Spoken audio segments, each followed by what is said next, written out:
Kalau misalnya ilustrator itu sebenarnya sama aja kayak kerjaan biasa, ada meeting juga, ada ketemu klien juga di situ. Cuman ya mungkin bedanya yaitu kita membuat kayak mood board, terus juga kayak visual key mengenai karya yang akan kita buat nantinya.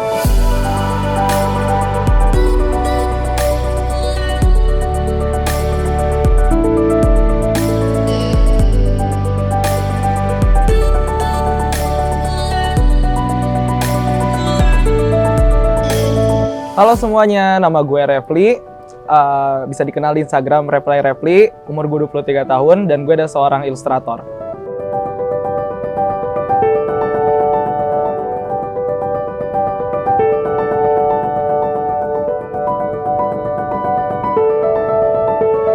Dari kecil sendiri itu gue emang udah suka gambar banget nih, dari yang kayak coret-coret di semua media lah kalau bisa kita bilang, kayak di tembok, di lemari, semua.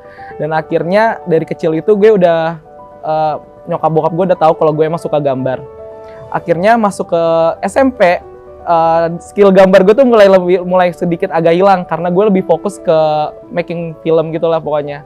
Gue suka buat film-film pendek atau apa dan lain-lainnya. Sampai akhirnya di SMA gue memutuskan untuk kayak ya gue nggak bisa apa-apa lagi, cuman tinggal gambar doang.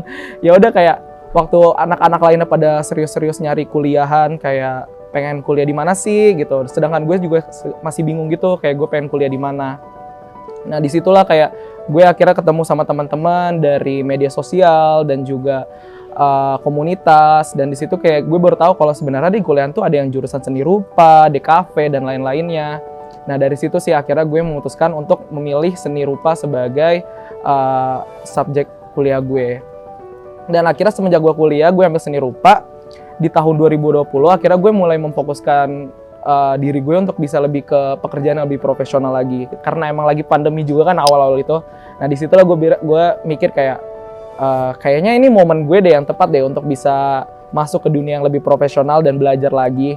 Nah disitu deh akhirnya sampai 2021 ini, gue memutuskan untuk masuk ke perkantoran untuk menjadi seorang ilustrator.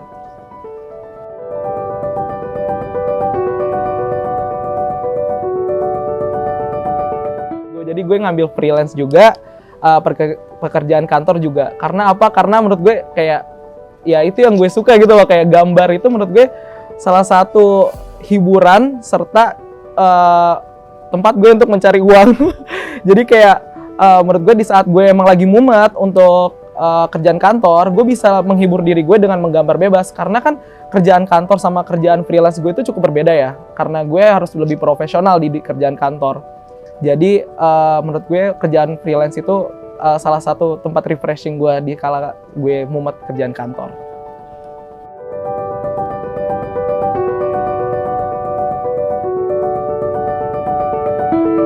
Kalau misalnya ilustrator itu sebenarnya sama aja kayak kerjaan biasa, ada meeting juga, ada ketemu klien juga di situ. Cuman ya mungkin bedanya yaitu kita membuat kayak mood board, terus juga kayak visual key mengenai karya yang akan kita buat nantinya. Jadi kalau untuk keseharian aktivitas sih kayaknya sama aja sih.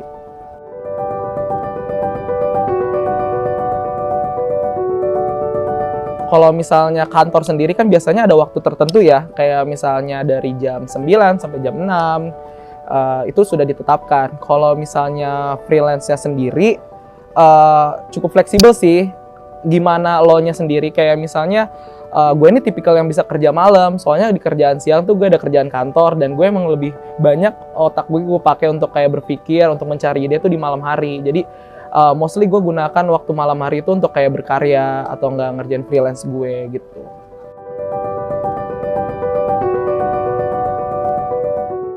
Kalau misalnya satu proyeknya sendiri, fleksibel juga itu.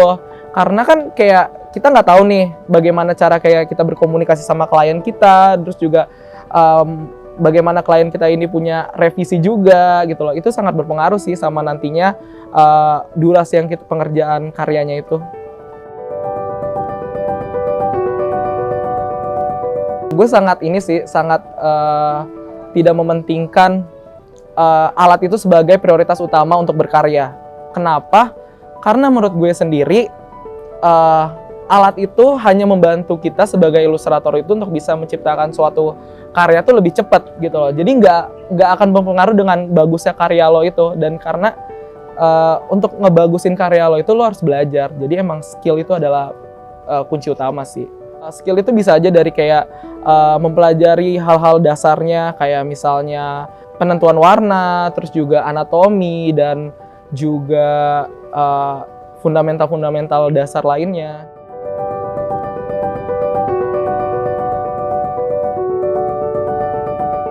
Kalau gue sendiri, mostly di karya-karya gue tuh gue selalu memasukkan unsur-unsur kayak misalnya happiness, joy, fun, atau enggak warm. Nah, inspirasi yang gue dapat ini biasanya tuh dari musik, film, terus juga drakor yang gue nonton, terus juga buku juga. Dari situ sih, karena gue orangnya tipikal yang sangat cheesy ya, dengan akan romantic comedy movie lah. Makanya setiap karya-karya gue tuh pasti ada aja tuh yang kayak hubungannya dengan hal-hal romantik atau enggak fun, happiness gitu sih.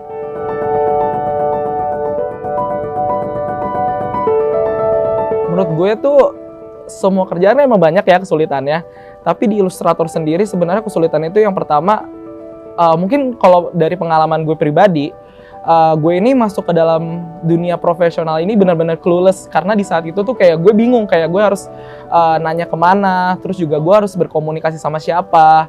Nah dari situlah gue kayak belum paham dengan adanya invoice, quotation, atau enggak kayak meeting sama klien, apa aja yang harus kita siapkan, brief, dan lain-lain. Dari situ sih emang awal-awal cukup sulit menurut gue.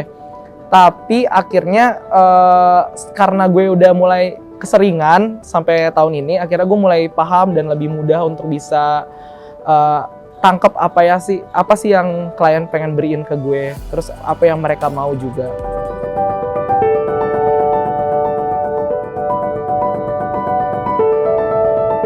Untuk project ya, sebenarnya ada cerita lucu nih dengan project ini, karena kan gambar gue tuh emang bisa terbilang kayak emang fun banget, warna-warni, terus juga kayak emang karakter emang anak kecil. Tapi mostly kerjaan gue, klien-klien yang gue dapat ini gak ada tuh sama hubungannya sama kayak buku anak dan lain-lain. Malahan lebih kayak banyak ke platform media online, terus juga kayak perusahaan swasta lainnya. Kayak gitu sih, buat kebutuhan merchandise atau enggak kebutuhan buat artikel webnya. Kalau creative block kayaknya adalah suatu hal yang wajar ya. Kayak semua orang pasti ngerasain itu juga sih, karena itu kan merupakan suatu proses belajar juga. Dan gue sendiri biasanya membedakan menjadi dua tipe gitu loh. Yang pertama itu ada creative block atau art block, satu lagi tuh ada burnout. Nah, kalau misalnya gue lagi kena art block, biasanya tuh gue kayaknya nih gue butuh referensi baru nih untuk karya-karya gue, biar gue kayak bisa keluar dari zona comfort zone gue ini. Kalau misalnya burnout, itu di titik dimana gue kayak kayaknya emang bener gue butuh istirahat deh gitu. Kayak emang kayak gue terlalu mempush diri gue terlalu berat, jadinya gue burnout. Di situ sih makanya kayak gue melihat dulu kondisinya, kayak apakah gue art block, apakah gue burnout. Jadi gue tahu solusi yang harus gue lakuin tuh apa.